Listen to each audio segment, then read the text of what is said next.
आज की एक्सप्लेनेशन की शुरुआत करने से पहले दोस्तों मेरे दूसरी चैनल क्लाइमेक्स सिविल पर पोस्टेड न्यू सीरीज एंजॉय करना मत भूलना, जिसकी सारे एपिसोड्स पोस्ट हो चुके हैं। और अगर आपको मेरा काम जरा भी पसंद आता है तो आपसे छोटी सी विनती है कि प्लीज मेरे वीडियोस को लाइक और क्लाइमेक्स सिविल को सब्सक्राइब जरूर करें, इससे मुझे बहुत मदद मिलती है। तो चलिए अब शुरुआत करते इस मूवी के एक्सप्लेनेशन से। मूवी की शुरुआत में हम एक लड़की को देखते हैं जो जंगल में अकेले ही घूम रही होती है, जिसकी हालत बहुत खराब होती है। इसी दौरान हम दो आदमी को देखते हैं जो उस लड़की को मारकर बेहोश कर देते हैं। अब अगले सीन में हम उसी लड़की को एक बेसमेंट में बंधा हुआ देखते हैं, जहाँ पर कुछ लोग उस पर कोई रिचुअल्स कर रहे होते हैं, जिसमें उस लड़की के पिता भी शामिल होते हैं, जिन्होंने खुद ही अपने बेटी को अगवा कराया था। वो बेचारी अपने पिता से उसे छोड़ने की बहुत भीख मांगती है और अपने माँ से मिलने की जिद करती है, पर इस पर उसके पिता उसे याद दिलाते कि उसने खुद कब का अपनी माँ की जान ले ली है, जिस बात पर उस लड़की को विश्वास नहीं होता। अब यहाँ पर हम एक बूढ़ी औरत को देखते हैं जो रिचुअल्स करने वालों में सबसे प्रमुख होती है। वो एक किताब में लिखी रिचुअल्स के अनुसार लड़की के पिता को लड़की को जलाने के लिए कहती है, जिनकी बातें मानकर उसके निर्दय पिता अब अपनी बेटी पर पेट्रोल छिड़क देते हैं और फिर उसे जलाने पड़ते हैं। पर तभी हम उस लड़की का असली चेहरा देखते हैं जो किसी शैतान के वश में होती है। वो अपोजिट स्टेट में कन्फेस करती है कि उसने ही अपनी माँ को मारा है और अब उनकी बारी है, जो सुनते ही गुस्से में उसके पिता उसे पूरी तरह से जला देते हैं और आखिर में उसे शूट करके उसे दर्द से आजाद कर देते हैं, ताकि उनकी बेटी की मौत दर्दनाक ना हो। अब अगले सीन में हम कुछ लोगों को देखते हैं जो एक जंगल में बने घर में रहने के लिए आए होते हैं, जिन लोगों में डेविड, उसकी गर्लफ्रेंड नतालिया, उसकी बहन मिया और उसके दोस्त एरिक और ओलिविया भी होते हैं। दरअसल ये लोग यहाँ पर मिया की ड्रग्स की आदत को छुड़ाने के लिए आए हैं, क्योंकि मिया को ड्रग्स की लत लग गई है। पर यहाँ मिया को ड्रग्स ना मिलने के साइड इफेक्ट्स के कारण पैनिक का दौरा पड़ने लगता है, जिस दौरान मिया को उस घर में बहुत ही गंदी बदबू भी आती है, जिसके बारे में मिया सबको बताती है। पर उन्हें लगता है कि मिया यहाँ से जाने का बहाना कर रही है, लेकिन जब उन्हें एक हिडन बेसमेंट में कुछ मरी हुई बिल्लियां मिलती है, तब उन्हें मिया की बात पर विश्वास हो जाता है। ये वही बेसमेंट है जहाँ पर उस लड़की को जलाया गया था, और इस बेसमेंट में एरिक को एक किताब भी मिलती है जिसे काफी अच्छी से बांधा गया था ताकि कोई उसे खोल ना पाए। ये दरअसल वही किताब है जिसमें लिखी रिचुअल्स के अनुसार लड़की को जिंदा जलाया गया था। अब डेविड उन सभी बिल्लियों को दफन करके बेसमेंट को साफ करने लगता है। वहीं एरिक किताब की लॉक को तोड़कर उसे पढ़ने की कोशिश करता है, पर किताब के पहले ही पन्ने पर साफ साफ चेतावनी लिखी होती है कि इस किताब को ना तो पढ़ना, ना तो लिखना और ना ही सुनना, और अगर किसी ने ऐसा किया तो नर्क का दरवाजा खुल जाएगा और फिर शैतान हमारी दुनिया में प्रवेश कर जाएंगे। लेकिन बेवकूफ एरिक चेतावनी को इग्नोर करके उस किताब को पढ़ने लगता है। अब वो जैसे जैसे उस किताब में लिखे शब्दों को पढ़ रहा होता है, उसी दौरान कोई अनजान सी चीज मिया की ओर बढ़ रही होती है, जिसके बाद मिया को उल्टी होने लगती है। इसी दौरान अब मिया को जंगल में एक अजीब सी चीज दिखाई देती है जो उसे अपने पास बुला रही होती है, जो देखकर मिया बहुत डर जाती है और तुरंत कार लेकर वहाँ से भागने लगती है। अब मिया को वहाँ से भागता देख उसके दोस्त भी उनका पीछा करने लगते हैं, लेकिन मिया बहुत ही तेजी के साथ वहाँ से निकल जाती है। पर अब रास्ते में उसे फिर से वही आकृति दिखाई देती है जो रास्ते के बीचों बीच खड़ी होती है, जिसे अचानक में ही देखकर मिया बुरी तरह से डर जाती है, जिस डिस्ट्रैक्शन के कारण उसकी कार दुर्घटनाग्रस्त हो जाती है। पर दुर्घटना के बाद भी वो भाग्य से बच जाती है और अब वो किसी तरह से कार से बाहर निकलती है। लेकिन अब मिया को लगने लगता है कि कोई शैतान उसका पीछा कर रहा है, इस वजह से वो वहाँ से भागने लगती है। पर वही शैतान मिया को एक पेड़ की शाखाओं से जकड़ लेता है, जिसके बाद वो शैतान मिया के करीब आकर उसके ऊपर काले रंग का कोई घिनौना पदार्थ छोड़ती है, जिससे मिया उस शैतान के वश में हो जाती है। फिर थोड़ी देर बाद उसके दोस्त उसे ढूंढ निकालते हैं, जो शांति से एक जगह पर बैठी हुई थी, जिसके बाद वो उसे लेकर जंगल वाले घर लौट आते हैं। पर उन्हें ये गैरफहमी हो रही थी कि ये सब मिया के अचानक से ड्रग्स छोड़ने के साइड इफेक्ट्स है। अब अगले दिन जब डेविड उस घर की सफाई कर रहा होता है, तब उसे अपना कुत्ता मरा मिलता है, जिससे डेविड को बहुत दुख पहुंचता है। उसे लगता है कि उसके कुत्ते की जान बेकाबू मिया नहीं ली होगी, इस वजह से वो मिया को कन्फ्रंट करने बढ़ता है। पर यहाँ हम देख पाते हैं कि मिया वॉशरूम में खौलते पानी में शॉवर ले रही है, जिस वजह से उसकी चमड़ी जल रही होती है,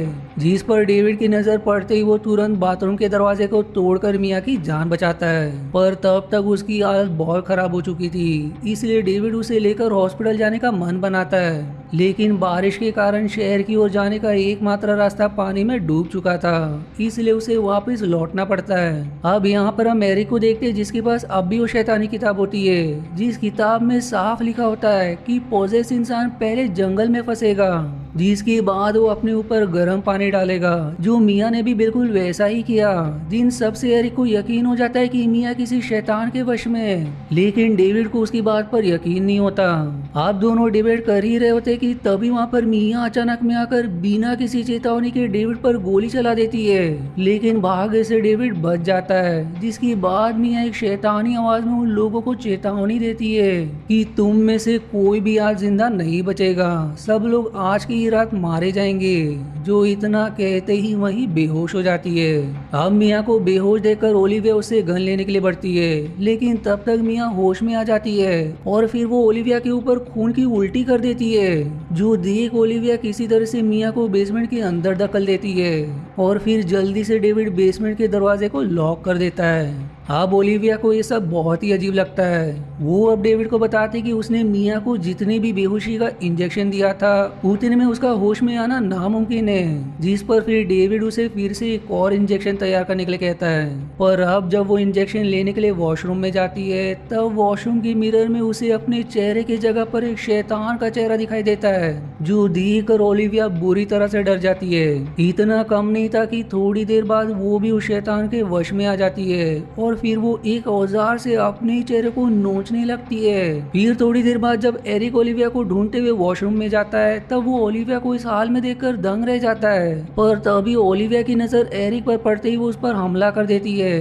इसलिए अब एरिक बचाव में अनजाने में ओलिविया के सिर पर वार कर देता है, जिससे वो वहीं ढेर हो जाती है। फिर थोड़ी देर बाद वहाँ डेविड आता है, जो तुरंत एरिक की सीने में घुसा हुआ चाकू निकालता है, जिसके बाद वो उसके घाव पर मरहम पट्टी करता है, पर ज्यादा खून बहने के कारण एरिक होश खो रहा होता है, जिस वजह से अब डेविड नतालिया को घर के अंदर से चीनी और पानी लाने के लिए कहता है। पर अब जब नतालिया घर के अंदर जा रही होती है कि तभी उसे बेसमेंट से मियाँ की आवाज सुनाई देती है, जो उसे प्यार से पुकार रही होती है, जिसकी बातों में आकर नतालिया मियाँ के पास में जाती है। लेकिन जैसी वो मियाँ के नजदीक पहुंचती है मियाँ उसके हाथ पर काट लेती है, जिसके बाद वहाँ पर डेविड आकर किसी तरह से नतालिया को बचा लेता है और अब वो बेसमेंट के दरवाजे को जंजीर से बांध देता है। अब कुछ समय बाद हम नतालिया के हाथ को देखते हैं, जो अब सड़ रहा होता है, जो देख नतालिया समझ जाती है कि अब वो भी धीरे धीरे पोजेस हो रही है। इस वजह से वो मजबूरन अपने ही हाथ को काट कर अलग कर देती है, लेकिन इससे भी कोई फायदा नहीं होता क्योंकि शैतान का अंश उसके पूरे शरीर में तब तक फैल चुका होता है।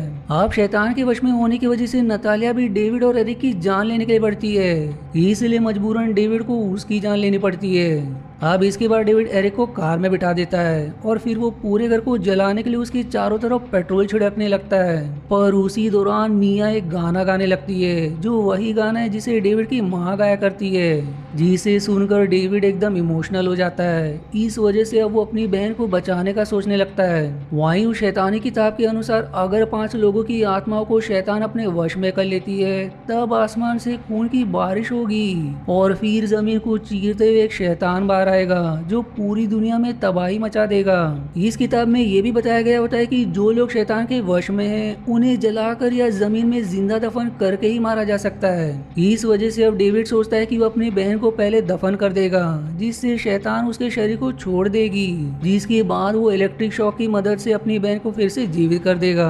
अब प्लान के तहत वो सबसे पहले जमीन में गड्ढा खोदता है और फिर अपने बहन मियाँ को पकड़ने के लिए बेसमेंट में जाता है। पर यहाँ पर मियाँ डेविड पर हमला करके उसे पानी में डुबोकर उसकी जान लेने लगती है, लेकिन सही समय पर एरिक आकर मियाँ के सिर पर वार करके उसे बेहोश कर देता है, जिससे डेविड की जान बच जाती है। पर तब तक एरिक की मौत हो जाती है क्योंकि घायल होने की वजह से उसके शरीर से बहुत खून बह चुका था। इसलिए अब डेविड भारी मन से अपनी बहन को जमीन के अंदर दफन कर देता है, जिसके बाद मियाँ की भी हार्ट बीट बंद हो जाती है, जिससे अंत में शैतान उसके शरीर को छोड़ देती है। अब डेविड अपने बहन को इलेक्ट्रिक शॉक देता है ताकि उसकी हार्ट बीट चलने लगे और थोड़ी देर की कोशिश के बाद मिया की हार्ट बीट चलने भी लगती है, जिसे अब जिंदा देखकर डेविड की जान में जान आती है और मिया भी खुद को जिंदा देखकर खुश हो जाती है। दोनों को लगता है कि अब सब कुछ नॉर्मल हो गया है, लेकिन तभी वहाँ पर हम एरिक को देखते हैं जो अब पूरी तरह से शैतान के वश में है। एरिक बाहर आते ही डेविड के ऊपर हमला करके उसके गले में कीला घुसा देता है और अब क्योंकि डेविड ये समझ जाता है कि अब वो जिंदा नहीं बचेगा, इस वजह से वो एरिक के साथ खुद को घर के अंदर लॉक कर लेता है और फिर वो घर में आग लगा देता है, जिसमें एरिक और डेविड दोनों की मौत हो जाती है। अब आग में अपने भाई को जलता हुआ देख मिया बहुत दुखी होती है, लेकिन वो अपने भाई को बचाने के लिए कुछ कर भी नहीं सकती थी। अब इसके बाद हमें लगता है कि सब कुछ नॉर्मल हो गया है, लेकिन तभी आसमान से खून की बारिश होने लगती है। दरअसल डेविड के मरते ही किताब में लिखी हुई बात पूरी हो गई थी, जिसमें लिखा था कि अगर शैतान 5 आत्माओं पर कब्जा कर लेता है तब आसमान से खून की बारिश होगी और एक शैतान का जन्म होगा। इसलिए अब खून की बारिश के दौरान हम एक शैतान को देखते हैं जो धरती को चीरते हुए निकल रहा होता है। जो शैतान मिया पर हमला करके उसके बाएं हाथ को काट देता है, लेकिन मिया हिम्मत नहीं हारती। वो एक हथियार से एक ही बार में उस शैतान के 2 टुकड़े करके अपने दोस्त और भाई का बदला ले लेती है, जिससे अब शैतान का शरीर गलने लगता है, जिससे वो शैतान पाताल में फिर से कैद हो जाता है। और फिर तभी वहाँ सूरज की नई किरण दिखाई देती है, जिस रोशनी की तरफ बढ़ते हुए ये मूवी यहीं पर समाप्त हो जाती है। आशा है आपको मेरी एक्सप्लेनेशन पसंद आई। यदि हाँ तो प्लीज वीडियो को लाइक करना और चैनल को सब्सक्राइब करके सपोर्ट करना ना भूलें। मिलते हैं अगले एक्सप्लेनेशन वीडियो में, तब तक के लिए धन्यवाद दोस्तों।